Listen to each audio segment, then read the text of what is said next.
কাঁঠালের বিচি রান্না বা ভর্তা যেটাই বলেন না কেন সেটাই কিন্তু আমার অনেক বেশি পছন্দ হয়। সারা বছরে কিন্তু অপেক্ষা করি কখন কাঁঠালের সিজন আসবে আর হচ্ছে এভাবে করে আমি রান্না করে আর ভর্তা করে খাবো। আর আমি যদি অল্প বিচি থাকে তাহলে কিন্তু সবসময় ভর্তাটাই বানাই। আর ভর্তাটা হচ্ছে অনেকেই অনেকভাবেই বানায়। আমি যেভাবে বানাই আজকে সেটাই শেয়ার করছি। এখানে আমি কিছু কাঁঠালের বিচি টেলে নিয়েছি আর এগুলো ভালোভাবে টালার পর এখন পরিষ্কার করে আমি হচ্ছে ব্লেন্ডারে দিয়ে দিয়েছি আর সাথে দিয়েছি ৪ টা ঝালমরিচ দিয়ে আমি গুঁড়ো করে নিয়েছি। আর এখন হচ্ছে লবণ আর পেঁয়াজ দিয়ে ভালোভাবে কষলিয়ে পেঁয়াজটা যখন নরম হয়ে এসেছে তখন হচ্ছে আমি কাঁঠালের যে গুঁড়া করে রেখেছি সেগুলো এখন দিয়ে আমি ভালোভাবে মেখে নেব আর সাথে দেবো সরিষার তেল। এই সরিষার তেলটা হচ্ছে দিয়ে ভালোভাবে মেখে নিলে আমার রেডি হয়ে যাবে কাঁঠালের ভর্তা। এই ভর্তাটা কিন্তু অনেকেই অনেকভাবে করে, অনেকে সিদ্ধ করে, আবার অনেকে পানি দিয়ে করে, আবার অনেকে শিলপাটায় বেটেও করে।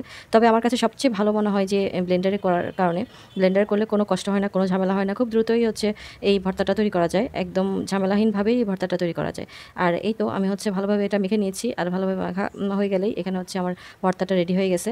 এখন আমি আরও একটা ভর্তা তৈরি করব, একসাথে আজকে 2টা ভর্তা হবে। আর এর জন্য এখানে আমি নিয়েছি শুটকি, এইটা চাপা শুটকি ছিল, রসুন নিয়েছি, তারপর হচ্ছে কাঁচামরিচ, তারপর বাদাম আমি আগে থেকে পানিতে ভিজিয়ে রেখে ছোলাগুলো আমি চিকলা যেগুলো ছিল এগুলো সব ছিলে নিয়েছি। আর নিয়েছি পেঁয়াজ, একসাথে সব কিছু আমি ব্লেন্ডার করে নিয়েছি। ব্লেন্ডার করে তারপর হচ্ছে এখানে আমি কিছু তেল দিয়ে দিয়েছি হাঁড়িতে আর এখন হচ্ছে কিছু পেঁয়াজ কুচি দিয়ে দিয়েছি, দিয়ে ভালোভাবে এগুলো একটু আমি নরম করে নিচ্ছি। এই ভর্তাটা খেতে কিন্তু খুবই দারুণ হয়, খুবই টেস্ট হয়, এভাবে করে একবার খেয়ে দেখবেন। আর যদি কাঁচা বাদাম খেতে বা দিতে না চান তাহলে কিন্তু টেলেও দেওয়া যাবে, অসুবিধা নেই, সেক্ষেত্রে কিন্তু আরও সুন্দর ফ্লেভার বের হবে। আমি হচ্ছে আজকে কাঁচাটাই ইউজ করেছি। এখানে আমি বাদামটা আগে পানিতে ভিজিয়ে রেখেছিলাম, তারপর হচ্ছে চামড়া যেটা ছিল বাদামের লাল সেটা ফেলে দিয়েছি আর একদম ধবধবে সাদা বাদামটা বের হয়ে এসেছে। এরপর এটাই আমি ব্লেন্ড করে নিয়েছি। আর এখন হচ্ছে আমি তেলের মধ্যে কিছু পেঁয়াজ কুচি দিয়ে দিয়েছি, দিয়ে ভালোভাবে আমি নাড়াচাড়া করে এটাকে একটু নরম করে নেব। একটু বেশি করেই পেঁয়াজ দিয়েছি, দিয়ে তারপর হচ্ছে এটা যখন নরম হয়ে এসেছে তখন যে ব্লেন্ড করে রেখেছিলাম শুটকি, বাদাম, তারপর কাঁচামরিচ, পেঁয়াজ, রসুন এগুলো সব এখানে দিয়ে দিচ্ছি এই পেস্টটা, দিয়ে তারপর হচ্ছে ভালোভাবে নাড়াচাড়া করে নেব। বাস আর কোনো কাজ নেই। আর এখানে দিব আমি মরিচের গুঁড়া আর হচ্ছে লবণ, দিয়ে ভালোভাবে আমি নাড়াচাড়া করে কষাতে থাকবো।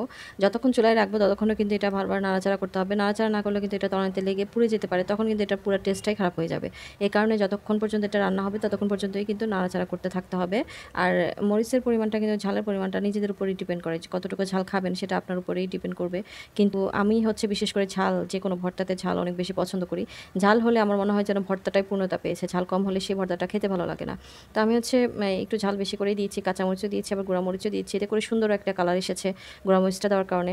তো আপনারা চাইলে স্কিপ করতে পারেন, অসুবিধা নাই। তো আমি হচ্ছে এখানে গুঁড়ামরিচটা দিয়ে লবণ দিয়ে বারবার নাড়াচাড়া করে এটার যখন তেল ভেসে এসেছে উপর দিয়ে তখন হচ্ছে আমি বারবার নাড়াচাড়া করেছি। আর এটা ভাজতে ভাজতে এমন অবস্থা হয় একদম ভাজা ভাজা টাইপের হয়ে যায়, সুন্দর একটা স্মেল বের হয়। আর এই কষানোটা যদি ভালোভাবে না হয় তাহলে কিন্তু একটা কাঁচা গন্ধ থাকে, যেটা থাকলে এই ভর্তাটা পুরোপুরি খারাপ হয়ে যায়, মানে খেতে একদম ভালো লাগবে না।